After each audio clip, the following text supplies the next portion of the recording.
Very good evening, dear students. Welcome to the online classes of Study Norms. My name is Bhanu Gupta, Accounts Faculty of this institution. So, बेटा आज जिस topic पे मैं आपसे बात करने आया हूं, पूरे जम्मू एंड कश्मीर के एस्पायरेंट के लिए एक गोल्डन चांस, गोल्डन अपॉर्चुनिटी जो है, जो रिसेंटली आप जैसा सब जानते हैं कि जेकेएसएसबी ने अपना जो ऑफिशियल नोटिफिकेशन उन्होंने आउट किया है regarding for the recruitment process, जो उन्हें रिक्वायरमेंट है, जिसमें कैंडिडेट्स की जो उन्होंने रिक्वायरमेंट रखी है, जो उनकी पोस्ट है, दैट इज FAA। इस नाम से आप काफी ज्यादा रूबरू हैं और इसकी टोटल नंबर ऑफ पोस्ट जो जेकेएसएसबी ने एडवर्टाइज की हुई है, जो उन्हें रिक्रूटमेंट प्रोसेस के लिए चाहिए, that is 600 post overall UT of the J&K। काफी सारे स्टूडेंट्स का एक ड्रीम, एक अपॉर्चुनिटी कह लीजिए, एक उनकी जिंदगी को सिक्योर करने के लिए जेकेएसएसबी ने एक आपको गोल्डन चांस दी है। जिस गोल्डन चांस में प्रीवियस जो स्टूडेंट्स थे, जो प्रीवियस स्टूडेंट्स रहे, उन्होंने लास्ट टाइम 5 साल पहले इस एग्जाम के लिए अप्लाई किया। काफी सारे बच्चों का अच्छा रिजल्ट रहा, उन्होंने पास आउट किया।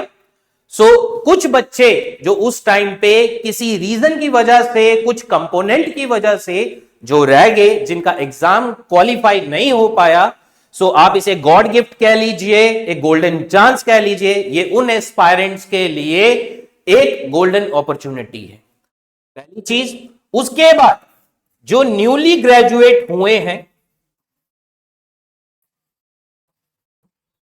जो अभी रिसेंटली जो ग्रेजुएट हुए या लास्ट ईयर ग्रेजुएट हुए और यहां पोस्ट ग्रेजुएशन कर चुके हैं, they are searching for a job for the in the government sector. तो गवर्नमेंट ने आपके लिए एक बहुत अच्छा सुनहरा मौका दिया है कि जिसमें आप अपनी लाइफ का, अपने पेरेंट्स का ड्रीम जो है, इस एग्जाम के दौरान आप उनका ड्रीम जो है वो पूरा कर सकते हैं। बट काफी सारे बच्चों जो हैं, काफी सारी क्यूरीज जो हैं हमारे पास जो आई गई हैं, उसके बारे में काफी सारे बच्चों ने ये क्वेश्चन जरूर किया कि सर हम स्टार्ट कैसे करें, कितने कंपोनेंट आने के दौरान है। आज मैं वो सारी चीजें आप इस लेक्चर में आपको वो क्लियर करूंगा, और कैसी स्ट्रेटेजी में कैसे आपको पढ़ना है, किस कंपोनेंट को किस तरह से चलाना है। तो जो मैं पिछला सिलेबस आपके साथ आज पूरी क्लास में डिस्कस करूंगा, और कुछ टॉपिक्स जो हैं वो मैं आपको आज बेसिक इंट्रोडक्शन, जिस टॉपिक्स के ऊपर मैं स्टडी करवाऊंगा, तो वो भी आप उस लेक्चर में कवर करेंगे। ठीक है बेटा। सबसे पहले एक चीज मैं आपको और इस नाम से रूबरू करवा दूं।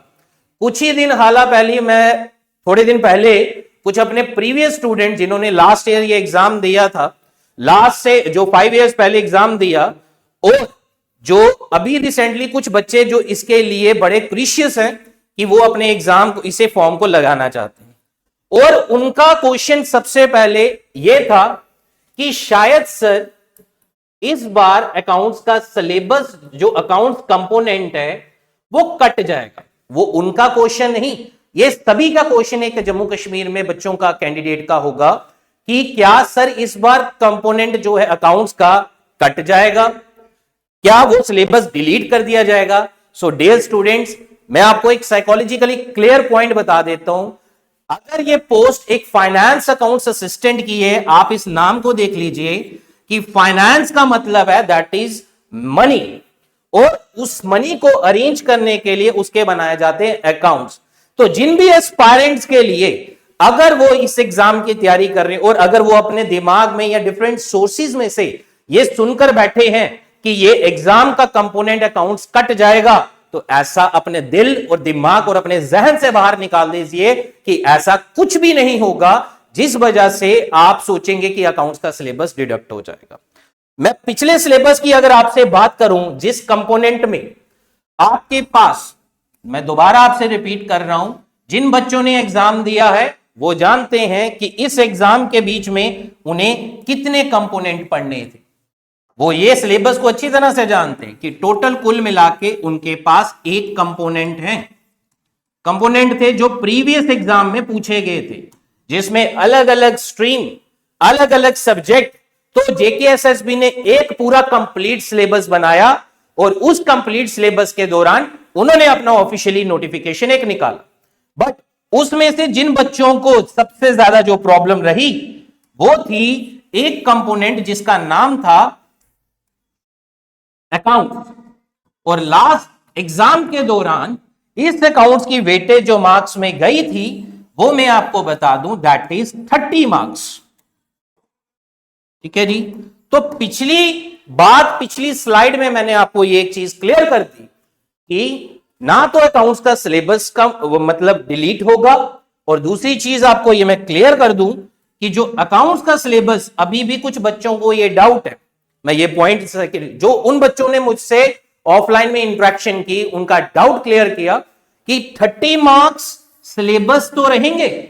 अब बात यह है कि क्या अकाउंट्स का सिलेबस उसमें इंक्रीज हो सकता है, क्या अकाउंट्स का सिलेबस उसमें डिक्रीज हो सकता है, कि जो अकाउंट्स के टॉपिक आपको मिले हैं जो लास्ट सिलेबस में डिस्कस किया गया, तो वो आप ये समझ लीजिए या तो मार्क्स की वेटेज इंक्रीज हो जाएगी या तो डिक्रीज हो जाएगी। ये पॉइंट क्लियर हो गया। तो उसमें से जो एक कंपोनेंट आपका अकाउंटेंसी का है वो आपका है 30 मार्क्स।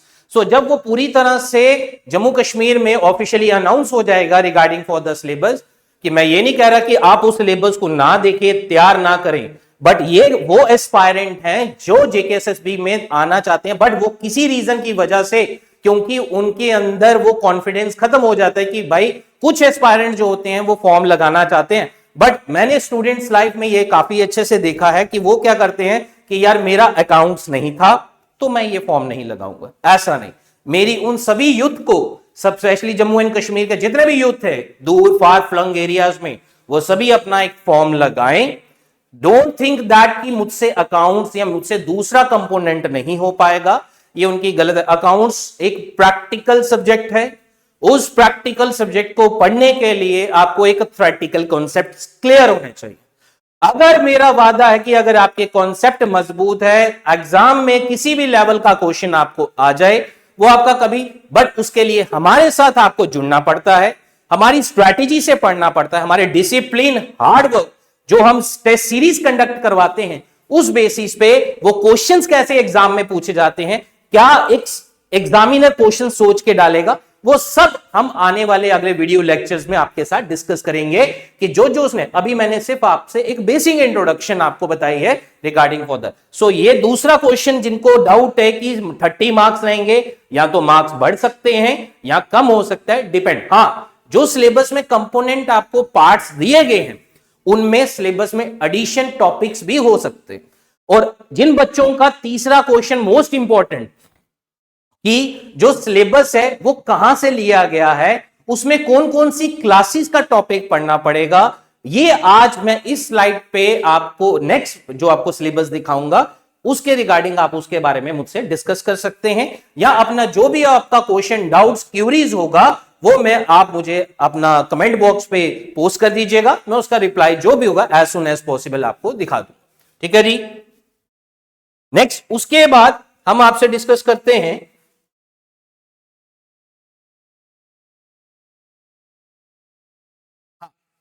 एक चीज और, अकाउंट जो मेन कंपोनेंट है। काफी सारे स्टूडेंट के माइंड में ये जो है, एक मैं ये चीज बता दूं कि उन्हें लगता है कि सिर्फ कॉमर्स वाला बच्चा जो होगा वो इस पेपर को आराम से क्लियर कर सकता है। ये फोबिया, ये माइंड अपने दिमाग से गलतफहमी निकाल दीजिए। अब मैं आपको बताता हूं कि उसमें, जैसे कि आप जानते हैं, स्ट्रीम से एक स्टूडेंट उसमें बैठेगा, जो आपकी चारों स्ट्रीम्स आपको बताई गई हैं, तो ध्यान से देखिएगा, जिसमें मेडिकल कैंडिडेट्स का स्टूडेंट भी बैठेगा, जिसमें आपका नॉन मेड का भी स्टूडेंट बैठेगा। ठीक है, उसके बाद कॉमर्स वाला, और लास्ट आर्ट स्ट्रीम। तो ये चारों कैंडिडेट जो होंगे चारों डिफरेंट स्ट्रीम से जब इस एग्जाम में बैठेंगे, वो चारों स्ट्रीम के लिए, और ये बाकी जो बच्चे हैं ये सोचते हैं कि कॉमर्स वाले के लिए ये सबसे इजी है कि वो 30+ तो आराम से इजी स्कोर कर लेगा। मैं आपको एक चीज क्लियर कर दूं, ये गलतफहमी निकाल दीजिएगा कि ये 30 मार्क्स इतने इजी हैं, ये ऐसा नहीं है। जितना टफ मेडिकल वाले के लिए है उतना ही टफ कॉमर्स वाले के लिए, नॉन मेडिकल के लिए भी उतना टफ है तो आर्ट्स वाले, तो इक्वालिटी सारी जगह पे रखी है। अब वो आप कंपोनेंट वाइज में कह लीजिए तो कंपोनेंट वाइज में भी कॉमर्स वाले के लिए साइंस स्ट्रीम के टॉपिक्स टफ है, तो ये मत सोचिए। अपॉर्चुनिटी सबको दी गई है, पूरे जम्मू कश्मीर को दी गई हुई है, सिर्फ जस्ट एक स्मार्ट स्ट्रैटेजी, एक अपना टाइम मैनेजमेंट, कितनी जल्दी आप पेपर में एग्जाम के क्वेश्चन जो 120 नंबर का आपको एग्जाम होगा 120 मार्क्स को, उसे आपको 2 हॉर्स के अंदर वो खत्म करना है। तो आपको 30 मार्क्स के कंपोनेंट के लिए कितना टाइम एग्जाम में लगाना है, तो ये चीज आपको ध्यान में रखनी है, और कौन सी स्ट्रैटेजी रिगार्डिंग किस तरह से, ये चीज का ध्यान रखिएगा। में ये चारों बच्चे बैठेंगे, जब ये चारों बैठेंगे तो इनके लिए सब कुछ, हाँ। सो नेक्स्ट ये चीज का ध्यान रखिएगा कि जो मैंने आपको अभी समझाया कि एफए में इक्वल अपॉर्चुनिटी सबके लिए बराबर है, तो जरूर, हाँ, कॉमर्स के बच्चे के लिए इस चीज का बेनिफिट है कि वो उसके सिलेबस को जानता है, वो टॉपिक, क्योंकि उसने 11 12। अब ये बच्चा कहता है सर मैंने 11th में नहीं पढ़ा, ये भी नहीं पढ़ा मैंने, तो ऐसी कोई थिंकिंग माइंड में मत रखिए। आपके लिए इजी वे में तभी हमने अपने ऑनलाइन क्लासेस को स्टार्ट किया है कि ताकि उस सारी चीजों का बेनिफिट जो कॉमर्स के स्टूडेंट को पता है, वो सारी चीजों का बेनिफिट आपको भी पता चल सके। Clear? So now in the next topic I have to discuss with you the syllabus.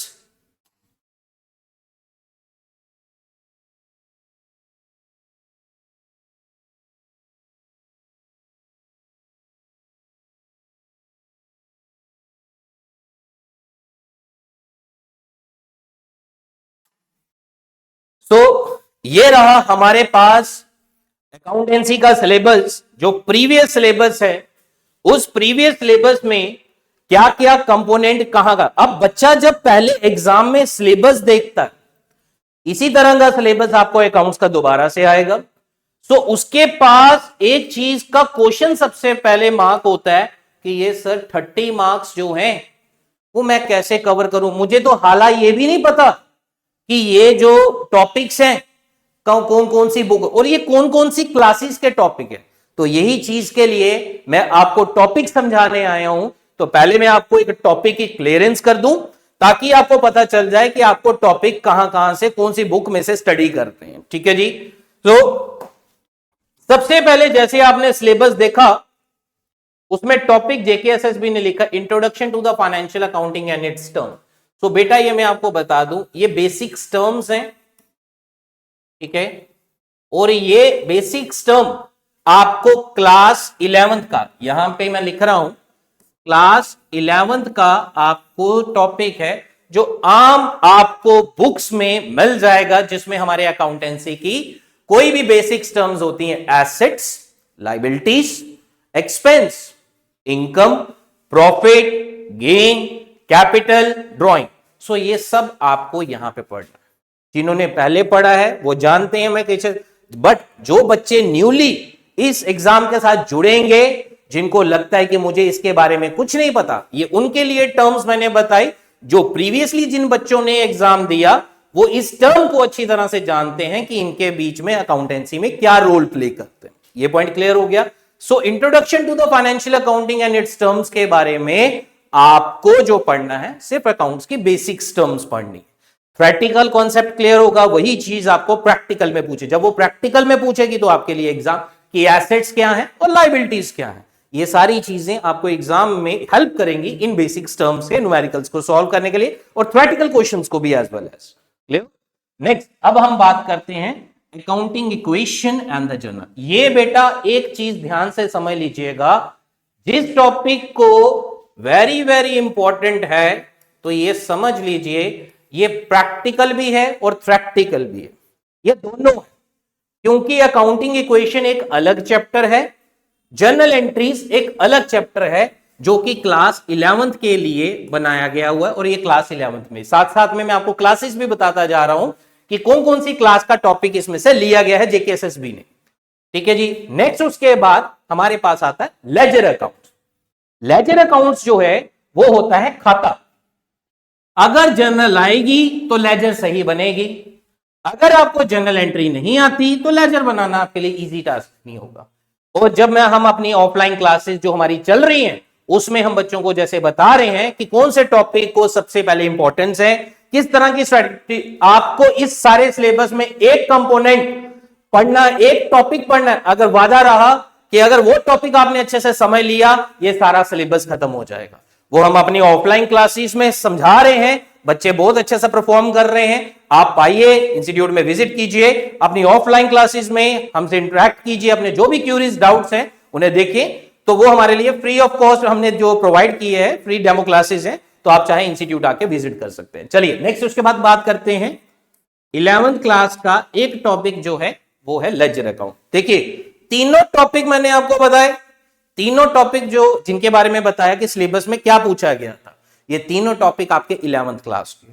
चलिए नेक्स्ट उसके बाद, और ये प्रैक्टिकल है, लेजर के बारे में बात कर रहा हूं, that is a practical voucher approach in the accounting. हाँ ये मैं क्लियर कर देता हूं, इसमें आपको प्रैक्टिकल क्वेश्चन नहीं, हार्डली 1 मार्क्स का एक क्वेश्चन नॉर्मली या 2 मार्क्स का क्वेश्चन पूछा जाएगा, और that is a theory subject practical, जिसमें आपके वोचर्स क्या होते हैं। देखिए अगर आप कोई भी बाजार में सामान लेने जाते हैं तो उस बाजार में सामान लेने के दौरान आप उसका एक बिल लेते हैं, दैट इज अ वोचर, एक प्रूफ, एक एविडेंस, सिंपल। सो ये भी आपको क्लास 11th में मिल रहा है। कैश बुक, ये भी आपका क्लास 11th का टॉपिक है बेटा, ध्यान से समझिएगा, ये क्लास 11th का टॉपिक है। और ये इसमें काफी सब टॉपिक्स आते हैं, जिसमें आपको, ये उन बच्चों के लिए मैं स्पेशली बता रहा हूं जिनको सिलेबस के बारे में कोई नॉलेज नहीं है, जो बिल्कुल एक स्टार्ट इनिशिएटिव ले रहे हैं इस एग्जाम को क्वालिफाई करने के लिए, ताकि उनको स्ट्रैटेजी पता चले कि कम से कम उन्हें क्या स्टडी करना है। ठीक है जी। नेक्स्ट उसके बाद ये 11th क्लास का है, और इसमें काफी सारे सब टॉपिक, थ्योरी और प्रैक्टिकल दोनों। दैट इज नेक्स्ट टॉपिक है बैंक रिकंसाइल। ये बड़ा एक हार्ड टॉपिक है, ये remember this thing, that is a very hard topic. ये इतनी इजी वे में नहीं आता, कम से कम इसे 1 वीक लगता है, 10 दिन लगते हैं। आपके पास जितना भी टाइम हो, जितनी जल्दी, बट वो डिपेंड करता है आपके पढ़ने पे कि आप उसको कितनी जल्दी टॉपिक को समझते हैं। ठीक है जी। नेक्स्ट उसके बाद ये भी क्लास 11th का ही टॉपिक पाया गया। देखिए आपके टॉपिक मैंने आपको बताए 1, 2, 3, 4 और 5 टॉपिक आपको मैंने कंपोनेंट में से बता दिए कि आपके 5 टॉपिक जो है वो क्लास 11th के। नेक्स्ट उसके बाद बेटा आपके पास आता है ट्रायल बैलेंस। ट्रायल बैलेंस में जब आपने पढ़ना है तो ये भी आपका क्लास 11th का टॉपिक है, और इसे कुछ लोग जो होते हैं बड़े एक लेंथी वे में, हमारे पास हमने एक सिंपल ट्रिक में जो हार्डली आपका टॉपिक जल्दी से जल्दी, और स्मार्ट ट्रिक में जो बच्चा एग्जाम में भी सीधा ज्यादा ऑप्शंस को ना देखे, सीधा ऑप्शन को देखा, उसको आंसर पता है, बट आंसर कैसे पता होगा, जब उसके रूल्स क्लियर, जब वो टर्मिनोलॉजीज को क्लियर करेगा, बेसिक टर्म्स को अच्छे से क्लियर करेगा, तो उसको ट्रायल बैलेंस में इतना टाइम नहीं लगेगा। तो ये भी क्लास 11th का टॉपिक है। ठीक है जी। नेक्स्ट बेटा हम बात करते हैं ट्रेडिंग अकाउंट। ट्रेडिंग अकाउंट में जो टॉपिक दिया गया है that is also for the class 11। But ये बात याद रखिएगा, ये भी प्रैक्टिकल है, ये भी प्रैक्टिकल है, और ये भी प्रैक्टिकल है। ये चारों जो लास्ट प्रीवियस टॉपिक मैंने अभी आपको बोले, ये प्रैक्टिकल है, थ्योरेटिकल प्रैक्टिकल दोनों बड़ी स्मार्ट, और जेकेएसएसबी का ज्यादा अटेंशन रहता है इन क्वेश्चंस पे, स्पेशली ये जो लास्ट के 2 टॉपिक अभी जिन पे ट्रेडिंग अकाउंट मैंने, ठीक है जी, इनमें काफी सारे क्वेश्चंस पूछे जाते हैं कि लास्ट जो profit and the loss in the balance sheet, ये भी आपकी क्लास 11th का टॉपिक है। क्लियर? सो आप ये समझ लीजिए हाफ ऑफ द सिलेबस तो आपका सिर्फ क्लास 11th में ही है। तो जिन बच्चों को ये माइंड में नहीं था कि ये कौन सा सिलेबस है, क्या पता क्लास 12th को सोच रहे हैं, तो उन बच्चों को मैंने क्लियर कर दिया कि 50% of the topic are to be covered. हाँ, एक चीज और कि काफी सारी मैंने चीजों को नोटिस किया है, जो बच्चे अपने फ्रेंड्स किसी सोर्सेस से पूछते हैं कि सर हमें कौन सी बुक यूज करनी है, कौन से टॉपिक्स को कहां से स्टडी करें। और बड़े सारे ऐसे बच्चे देखे हैं कि जो एनसीईआरटी की बुक में से वो हार्डली एक रैंडमली एक बेसिक इंट्रोडक्शन होती है, वहां से आपको इतना ज्यादा नहीं पूछा जाता। ये जिनके अंदर माइंड के अंदर गलत फहमी है कि एनसीईआरटी से ही सारा पेपर आएगा, ये आप वहम निकाल दीजिए। उन्हें पता है, जिसने ये पेपर बनाना है वो जानता है कॉमर्स का अगर जो एक्सपीरियंस टीचर होगा, जिसको एग्जामिनर जो एग्जाम को पेपर पब्लिश करता है, तो उसको पता है कि अकाउंट्स में कहां कहां से कौन सी बुक से चीजों को पूछा जाता है। ठीक है, नेक्स्ट उसके बाद बात करते हैं financial management and the statement. तो ये financial management and the statement एक थ्योरी भी है, और जो आपने पीछे अपना trading profit and the loss account पढ़ा, ये भी आप क्लास 11th में से ही इसे कवर कर लीजिएगा। ठीक है जी। हाँ, अगर किसी को और भी चाहिए इसमें डेप्थ में और पढ़ने के लिए, तो ये बीकॉम का भी टॉपिक कंसीडर किया जाता है, जो BCom BBA BCom BBA BCom honours में ये टॉपिक पूछे जाते हैं। ठीक है जी। नेक्स्ट जो सबसे इंपॉर्टेंट टॉपिक है दैट इज अ पार्टनरशिप। आपने 8th 9th 10th में भी कोई टॉपिक पढ़ा होगा, रेशियोज, पार्टनरशिप। जैसे ये वो रेशियोज के क्वेश्चंस होते हैं, ये पार्टनरशिप, ये आपका क्लास 12th का टॉपिक है बेटा। और 12th के टॉपिक में पार्टनरशिप में मैं आपको एक चीज क्लियर कर दूं, इन्होंने सिर्फ लिखा है पार्टनरशिप। पार्टनरशिप में कम से कम इसके इंटरनली 7 चैप्टर्स आते हैं। ठीक है बेटा, सो 7 चैप्टर्स आप समझ लीजिए, पूरी पार्टनरशिप कंप्लीट है। हम बट उसमें आपको एक तरीके से बताएंगे कि पार्टनरशिप को पढ़ने का वे, जिसमें थ्योरेटिकल क्वेश्चंस भी आपके कवर हो जाए, गुडविल की वैल्यूएशन भी क्लियर हो जाए, और जब वो आप चीजें देखेंगे तो उसकी रेशियोज कैसे कैलकुलेट होती हैं। बड़ी क्लास 12th में 7 चैप्टर्स को कवर करता है, तो आप समझ लीजिए 7 ये हैं, तो ये अकेला ही सिर्फ नाम दिया हुआ। तो एक चीज मैंने आपको क्लियर की कि वो पार्टनरशिप का जो चैप्टर है that is for the class 12th का चैप्टर है। ठीक है जी। नेक्स्ट उसके बाद बेटा हमारे पास आता है elements of the double book keeping. Double book keeping ये हमारी क्लास 11th और 12th को, जिसमें हर एक डेबिट के लिए एक क्रेडिट होना, जिसे हम ड्यूल एस्पेक्ट सिस्टम भी कहते हैं, डबल एंट्री सिस्टम, क्योंकि अकाउंटेंसी चलता ही 2 चीजों के बेसिस पे है, एक बेटा डेबिट और दूसरा बेटा क्रेडिट। ये 2 जिंदगी अगर आप अकाउंट्स में आ रहे हैं, एंटर हो रहे हैं, तो ये 2 नाम आप अपनी जिंदगी में और जोड़ लीजिए, जो आपको जेकेएसएसबी में पूरे लास्ट टिल एग्जाम तक चलाना है, जिसका एक डेबिट और एक क्रेडिट। नेक्स्ट आता है फाइनेंशियल ऑडिट। ये आपका एक ग्रेजुएशन लेवल का टॉपिक है, ऑडिटिंग में से आता है ये टॉपिक एक। ये आपका जो है बीकॉम की बुक में से, बीकॉम बीबीए बीकॉम ऑनर, ये उन बुक में से भी आपको, बट इसका प्रैक्टिकल इतना ज्यादा नहीं है। ऑडिट किस तरह से होते हैं, कितने टाइप्स के होते हैं, उनके बारे में पूछा जाता है। तो सब ये रही हमारे पास बेसिक एग्जाम की इंट्रोडक्शन। एग्जाम के बारे में मैंने आपको बताया। सो अब आप देख लीजिए कि 11th क्लास के कितने टॉपिक है, 1 2 3 4 5 6 7 8 9 एंड 10। इस फर्स्ट स्लाइड में ही सिर्फ 10 टॉपिक जो हैं वो आपके क्लास 11th के हैं, और एक टॉपिक जो है, एक या रैंडमली 2-3 टॉपिक जो बीकॉम हाई लेवल पे आपको पार्टनरशिप के बारे में पूछे हुए क्लास 12 से रिलेटेड करते हैं। आई होप ये आपको अच्छे से मेरा सिलेबस, मैंने जो इंट्रोडक्शन आपको दिया, हर एक बच्चे को जिसने नहीं भी कुछ स्टार्ट किया, जिसके लिए बेसिक है स्टार्ट करना, जो अभी सिर्फ सिलेबस आउट करके उसे यही नहीं समझ आ रहा था कि मैं पहले स्टार्ट कहां से करूं, अब इस चीजों को समझाने से उसको एक स्ट्रैटेजी पता चल गई कि अभी पहले उसको क्लास 11 से स्टार्ट करना है, जिस क्लास 11 में उसके ये सारे टॉपिक्स आराम से मिल जाएंगे। क्लियर? चलिए बेटा नेक्स्ट स्लाइड में हम डिस्कस करते हैं। ठीक है, सो ये कुछ रैंडमली टॉपिक्स आपके पास बचे हुए हैं जो जेकेएसएसबी इनको भी अकाउंटेंसी के साथ लेकर कंसीडर करता है, और वो समझता है कि ये टॉपिक्स भी काफी ज्यादा इंपॉर्टेंट है। अब ये आपके कौन कौन से टॉपिक्स आ जाते हैं कि concept of the social accounting, social audit, cash based single entry system. हाँ, इस टॉपिक में मैं आपको क्लियर दे देता हूं, सोशल अकाउंटिंग और सोशल ऑडिट जो टॉपिक है, social accounting and the social audit जो टॉपिक है, that is a theoretical topic. इसका प्रैक्टिकल इतना ज्यादा नहीं पूछा जाएगा, हार्डली 1 मार्क्स। लास्ट एग्जाम में भी जो एग्जाम में क्वेश्चन आएगा तो वो एक ही आया हो। ठीक है, हाँ, ये सिंगल एंट्री सिस्टम जो है that topic is belong to the class 11th, जिसमें आपको प्रैक्टिकल भी है। तो ये मत सोचिएगा कि ये इसका प्रैक्टिकल नहीं है, प्रैक्टिकल भी है और इसमें प्रैक्टिकल थ्योरेटिकल दोनों कॉन्सेप्ट्स को बड़े एक दिमाग से चीजों को एक स्टेप बाय स्टेप जो यूज करके निकालना पड़ता है, वो है हमारा सिंगल एंट्री सिस्टम जो क्लास 11th में हमें पूछा गया।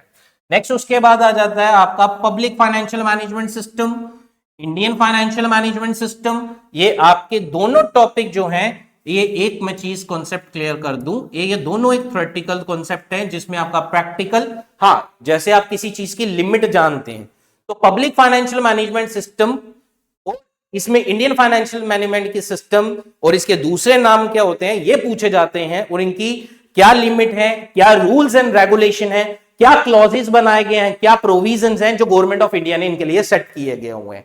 ठीक है, तो नेक्स्ट उसके बाद हमारे पास आ जाती, अब देखिए बेटा ये हो गया आपके पास कौन सा सिलेबस जो हमारे पास क्लास 11th में जो पूछा गया, मतलब लास्ट मैंने 10 टॉपिक और 11 टॉपिक एक और हमारे पास आ गया।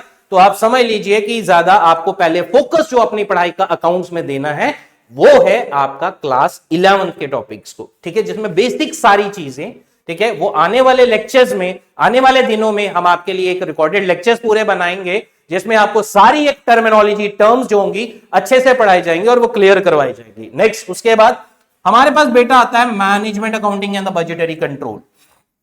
ये मैं टॉपिक आपको क्लियर कर दूं, ये टॉपिक एक बीकॉम का, आपका बीबीए के अंदर, आपका बीकॉम ऑनर्स के अंदर और ये ग्रेजुएशन लेवल का टॉपिक है। आप चाहें कोई आपका फ्रेंड सर्कल में है तो ये एक कॉलेज लाइफ में 5th सेमेस्टर, 3rd सेमेस्टर में, 4th सेमेस्टर में ये टॉपिक और ये प्रैक्टिकल है, ये मैं क्लियर कर रहा हूं आपको। ठीक है जी, तो कॉस्ट अकाउंटिंग ये भी आपका प्रैक्टिकल सब्जेक्ट है, उसमें सारी डिटेल में कि कॉस्ट क्या होती है, कॉस्टिंग क्या होती है, कौन से रूल्स इंप्लीमेंट, कॉस्ट शीट्स कैसे बनाई जाती है, टेंडर, कोटेशन, जब किसी कोई इंडस्ट्रीज के बारे में हम उसकी प्रोडक्शन कॉस्ट निकालते हैं, अगर एक OnePlus की कंपनी है वो फोन बना रही है, नॉर्ड का या कोई भी एनी अदर कंपोनेंट बना रही है तो उसे एक मोबाइल फोन की कॉस्ट निकाल, अगर ये एक एलईडी है तो इस एलईडी के दौरान कंपनी ने इसका पर प्रोडक्शन रेट निकालना है कि उनको मटेरियल कितना लगा, लेबर कितनी लगी, क्या उनको डायरेक्ट चार्जेस पड़े, क्या उनकी प्राइम कॉस्ट आई, वो कॉस्ट अकाउंटिंग के स्टैंडर्ड्स में सिखाई जाती है। ठीक है जी, नेक्स्ट उसके बाद डेवलपमेंटल इन द अकाउंटिंग, ये भी इसी में ही इन्वॉल्व किया जाएगा। लास्ट सबसे जो मोस्ट इंपॉर्टेंट आपका टॉपिक है, जो हमारे कॉमर्स में सबसे एक बेहतरीन, जिसे किंग ऑफ द सब्जेक्ट कहा जाता है, that is an direct tax and indirect tax. तो ये समझ लीजिए यहां पे डिडक्शंस, रूल्स, इनकम टैक्स कैसे बनाया जाता है, क्या उसका जीएसटी का इंपैक्ट पड़ता है, कि जीएसटी कब आया, कब लागू हुआ, क्या क्या सीजीएसटी कलेक्ट करता है, एसजीएसटी, आईजीएसटी। तो बेटा ये चीज को ध्यान रख लीजिए कि मैंने आपके सामने दोबारा एक बार फिर से दोबारा स्लाइड में आपको शो कर देता हूं। ये हमारे सारे टॉपिक्स रहे और जिनमें मैंने आपको टॉपिक्स में ये सारी चीजों के बारे में क्लियर कर दिया कि ये सारे सिलेबस के टॉपिक में आपको क्लास 11th का टॉपिक पढ़ना है। आई होप कि आप सब ने मेरे इस लेक्चर को, इस सिलेबस को अच्छे से समझ लिया और जिन बच्चों के अंदर काफी ज्यादा इस चीज को लेके नर्वसनेस थी कि हमारे पास हमें समझ ही नहीं आ रहा कि ये topic specially for non commerce student, जो कॉमर्स स्टूडेंट है तो डोंट थिंक दैट कि उसको ये सारे टॉपिक आते, उसको पढ़ाई किए हुए छोड़े हुए भी जमाना, अब वो प्रिपरेशन में आएगा तो उसे टाइम लगेगा। ठीक है, तो जितना टाइम आपको लगना उतना ही, क्योंकि उसने एकेडमिक में पढ़ा है, कॉम्पिटेटिव में नहीं, अब ये कॉम्पिटेटिव एग्जाम में। क्लियर? सो उसके बाद आपको ये समझ लीजिए कि आपको सबसे पहले क्लास 11th के टॉपिक्स, सारी बेसिक्स टर्म हमारे लेक्चर्स में आपको बताई जाएगी।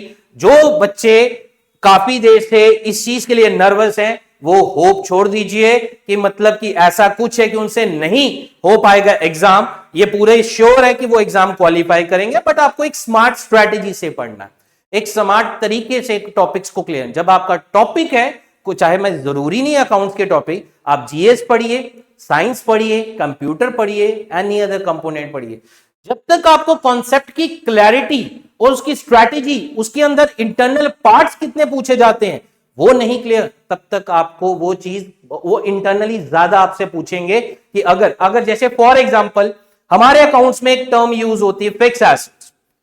फिक्स एसेट्स का दूसरा नाम क्या होता है, तो पेपर में ये क्वेश्चन इस तरह से पूछे जाते हैं। तो जब तक आपको उसके दूसरे नाम के बारे में नहीं पता होगा तब तक वो कोई भी नाम आपसे वो पूछेंगे, आपको उसके सारे नाम पता होने चाहिए। हमारे अकाउंट्स में लेजर्स बनाए जाते हैं, जनरल डे बुक्स बनाई जाती हैं, उनके दूसरे नाम क्या होते हैं, उन्हें क्यों प्रिपेयर किया जाता है, क्या रीजंस होते हैं, वो सब प्रैक्टिकल और प्रैक्टिकल में आपको शो किया जाएगा आने वाले जो भी हमारे रिकॉर्डेड लेक्चर्स होंगे। ठीक है जी। नेक्स्ट, यहां पे मैंने आपको एक ग्रेजुएशन और एक आपको पोस्ट ग्रेजुएशन लेवल का सिलेबस बताया। चाहे आप लास्ट पेपर लीजिए, उस पेपर को अच्छे से देखिए।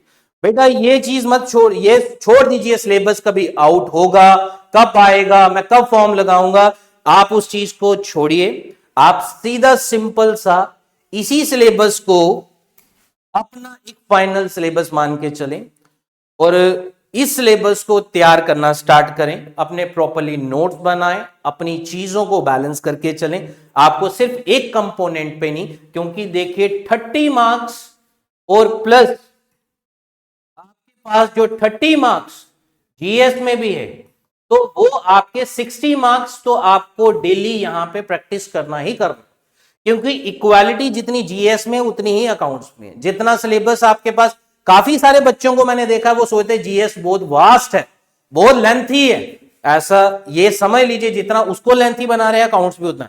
तो ये जो है एक संघर्ष है, एक स्ट्रगल है, आप उस चैलेंज को फेस कीजिए, डरिए मत, आप उससे एज ए वॉरियर की तरह रेडी रहिए, नॉट की वॉरियर की तरह।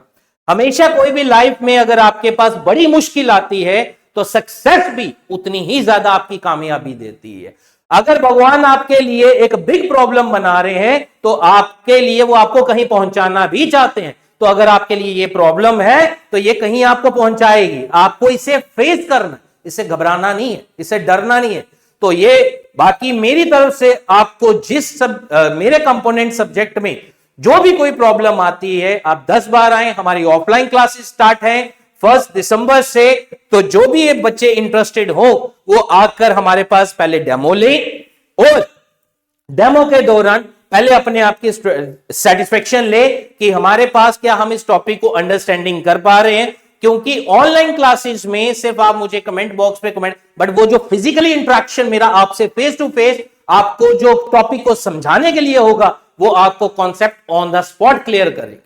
क्योंकि आपके क्वेश्चंस के डाउट्स कमेंट बॉक्स में नहीं होंगे, काफी सारे जम्मू एंड कश्मीर के, तो उसके लिए टाइम, बट क्लास में जब आप मेरे साथ बैठेंगे, उस क्लास में जब आपके क्वेश्चंस होंगे, तब मैं आपको सारी चीजों को एक एक कॉन्सेप्ट वो आपको ऑन द स्पॉट क्लियर। और फिजिकली यही हमारे चलता आता है कि बट ऑनलाइन तो ये कोविड के दौरान स्टार्ट हुआ, बट मैं प्रेफर करता हूं that is for the online, but sorry offline. तो उस दौरान आपको ये चीजों को समझना कि जब आप इस क्वेश्चन से क्वेश्चंस बनेंगे, क्लास में इंटरेक्शंस होगा, जब आप इस चीजों को समझेंगे तब आपको इन सारी चीजों की क्लैरिटी होगी।